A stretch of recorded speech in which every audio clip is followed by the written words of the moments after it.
Hello ভিয়াস, তোমাদের নবম দশম শ্রেণীতে গণিত নামে একটি বই আছে। ওই বইয়ের একটি আমি জ্যামিতি নিয়ে এখানে আলোচনা করব। এখানে একটা দেখতে পাচ্ছ বৃত্ত, বৃত্তের ভিতরে একটা ত্রিভুজ অঙ্কন করা আছে। এই এই ত্রিভুজকে প্রমাণ করতে হবে যে DO A plus BOC equal to কোণ ডি কে এ।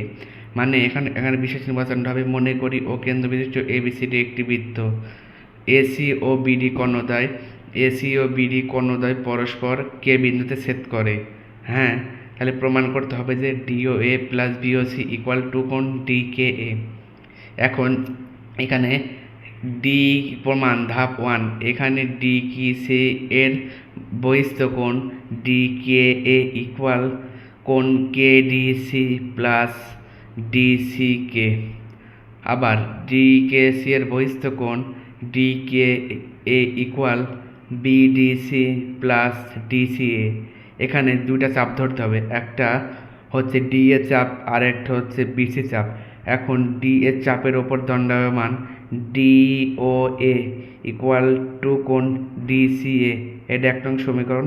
আবার বিসি চাপের ওপর দণ্ডায়মান বিওসি ইকুয়াল টু কোণ বিডিসি।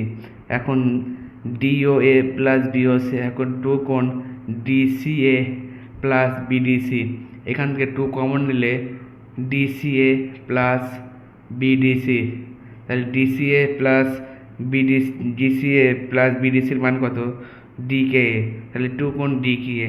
এটাই হচ্ছে প্রমাণ। এই অঙ্কটা এসএসসি 25-এর জন্য ভেরি ভেরি ইম্পর্টেন্ট। তোমরা যারা এসএসসি পরীক্ষা দেবে তারা এই অঙ্কটা ভালো করে আয়ত্তে নিয়ে যাবা।